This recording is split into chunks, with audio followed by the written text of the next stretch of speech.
Bonsoir et bienvenue à ce décryptage d'un grand angle. Au menu de ce décryptage, le tourisme religieux au Sénégal, vous avez déjà une petite idée avec le reportage qui vient de passer consacré à la grotte de Ngor, autrement appelée Khountoubi, qui reste d'ailleurs une étape essentielle dans l'appel de la communauté layène. D'ailleurs, on profite de l'occasion pour présenter nos condoléances à cette communauté suite au rappel à Dieu de leur calife Mohamedou Makhtar Laye dans la nuit du 8 au 9 avril 2025. Le tourisme religieux, pour en parler, nous avons l'honneur et le plaisir d'accueillir sur ce plateau Mamadou Kane. Bonsoir. Bonsoir, Céline. Vous êtes enseignant et spécialiste du tourisme culturel. Oui, je suis enseignant formateur en tourisme et culture. J'enseigne à l'ISEP de Thiès. Je suis le responsable des métiers management des produits et services culturels et management des produits touristiques. Et j'interviens aussi dans plusieurs universités. Merci et bienvenue à ce décryptage. Merci. Au Sénégal, en fait, des voix s'élèvent de plus en plus pour appeler au développement du tourisme religieux. Est-ce que déjà, quelle définition donne-t-on à cette forme de tourisme? Oui, je me joins à vous d'abord pour présenter mes condoléances à la famille layène.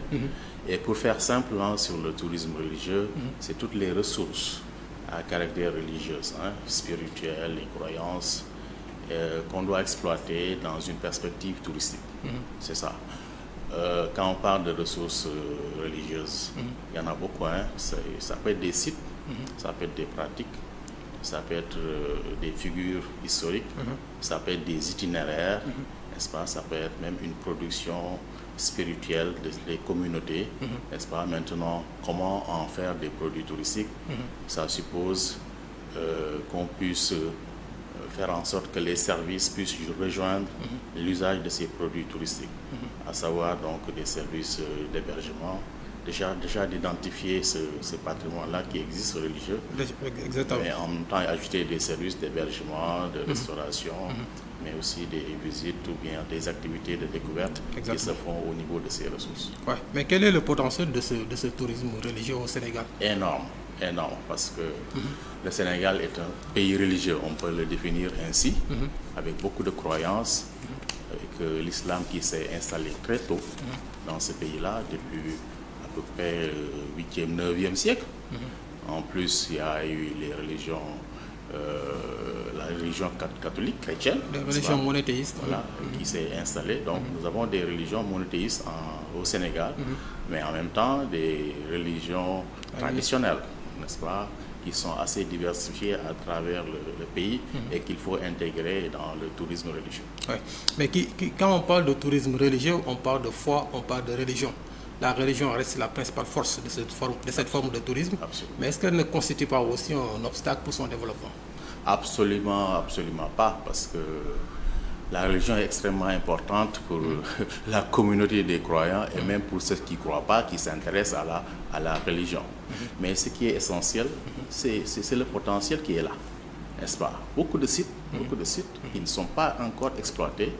Et nous pensons qu'au Sénégal, pour vraiment une relance du tourisme, à part le balnéaire qui a eu à faire son temps, il est important de voir quelles sont les ressources les plus prometteuses.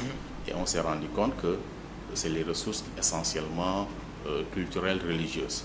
Et parce que nous avons des personnalités d'envergure, n'est-ce pas? Nous avons des confréries extrêmement prégnantes dans les communautés.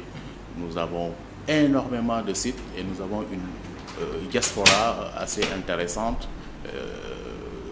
sénégalaise, n'est-ce pas, qui s'intéresse à ces éléments-là, mais aussi, on peut le dire, des talibés de ces figures un peu partout dans le monde. Imaginez ce qui se passe à Kaolack, Medina Baye. Si on voit un peu le terreau du Nigeria, du Niger et de pas mal de pays africains, de même que les États-Unis. Donc, c'est vraiment une opportunité qu'il faut développer.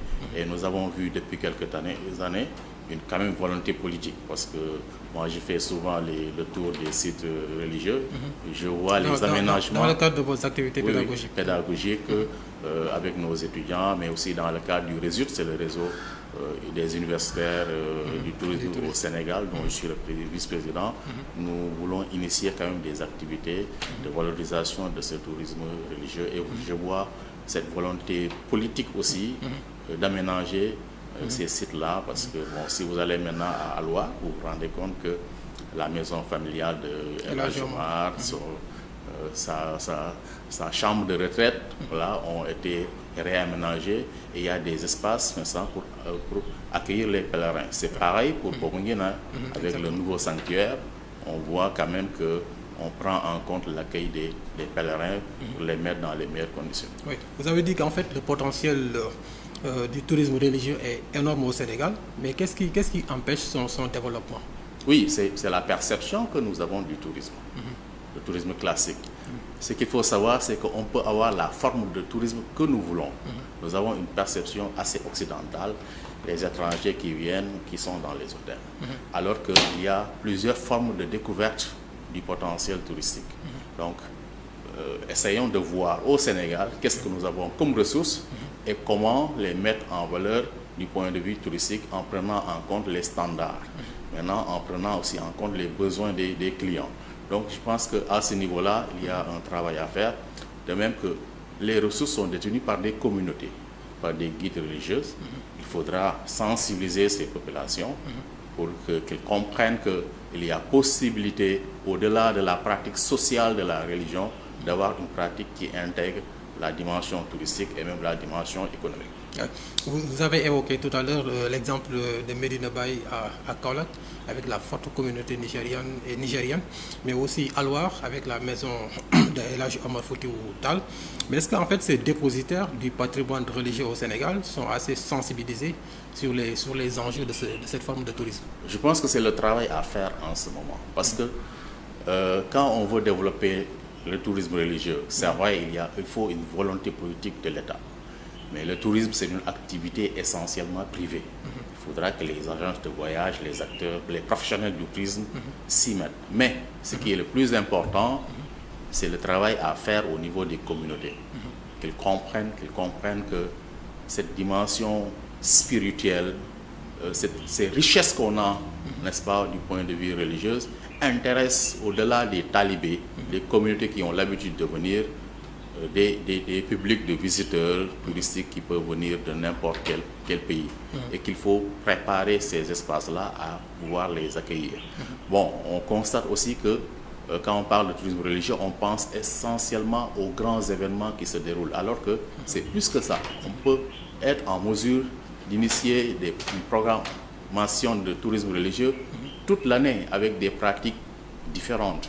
Et là, ça suppose que les professionnels s'y mettent vraiment et que les communautés soient en mesure d'accueillir les activités touristiques qui devraient pouvoir se développer dans ces espaces, dans les terroirs, avec les différents produits qui peuvent être des itinéraires, des retraites spirituelles, des ziyaras, n'est-ce pas, des découvertes de sites, n'est-ce pas, de manuscrits et même le patrimoine immatériel, parce que nous savons que ces communautés religieuses-là ont développé des musiques sacrées et même des danses sacrées qui peuvent être extrêmement intéressantes pour les touristes.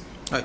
On constate au Sénégal, mis à part les offres qui sont faites par exemple sur la Mecque, sur les lieux saints de la chrétienté et éventuellement aussi sur Fès au niveau de Maroc, est-ce que les agences en fait proposent des circuits traditionnels ici au Sénégal pour le contenu local? Pas encore. C'est le défi à relever pour notre tourisme, parce que les touristes qui vont à l'étranger profitent à l'étranger.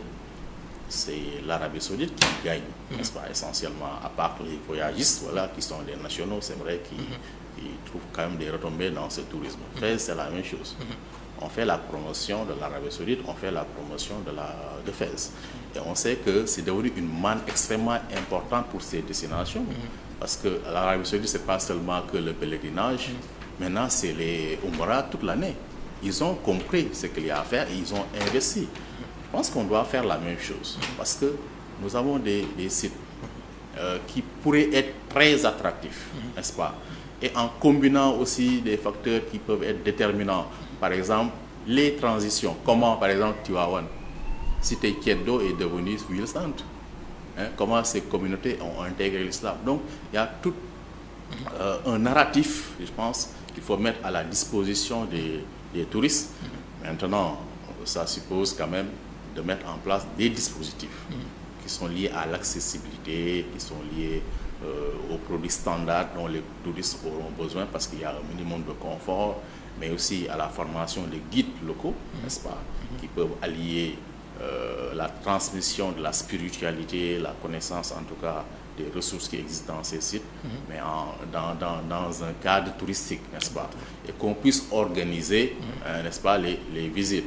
Ça peut être des VSD ou bien voilà, des visites inopinées, en tout cas, qu'on puisse dans les différents sites avoir des visites guidées qu'on peut proposer au public. Donc, il y a un travail à faire au niveau des espaces qui doivent accueillir les Exactement. Et en fait, on sait depuis quelque temps que la société d'aménagement des côtes et zones touristiques SAPCO développe l'idée de construire, par exemple, des résidences d'accueil de pèlerins au niveau des sites religieux du Sénégal. Est-ce que, en fait, cette initiative peut être considérée comme une prise de conscience concernant le développement du tourisme religieux et tous les enjeux? Exactement, parce que c'est quand même un problème sur l'hébergement. Comment initier l'hébergement dans les sites, ou bien dans les villes, ou bien cités-centres. Ça peut poser problème. On peut ne pas avoir les hôtels classiques qu'on a. Loger chez l'habitant, c'est bien. On voit aussi qu'il y a des résidences qui sont construites dans ces différents sites qui peuvent accueillir un certain effectif de touristes. C'est extrêmement important. Mais loger chez l'habitant, des appartements, des tentes, ça dépend des localités, peuvent être quand même des éléments qui pourraient booster ce tourisme-là. Et c'est essentiel, en tout cas, de gérer la problématique de l'hébergement. Et en respectant aussi les normes, si c'est chez les musulmans, les normes halal, c'est important, n'est-ce pas, pour toujours faire en sorte que les pratiques se passent dans les règles de l'art. En plus, ça nécessite quand même qu'on puisse développer des codes éthiques, parce que c'est pas n'importe quel touriste. Le touriste religieux, c'est pas n'importe quel touriste, et on va pas dans n'importe quel type de site. Donc il y a des codes éthiques à élaborer, à mettre en œuvre pour les acteurs, pour les communautés et pour les touristes.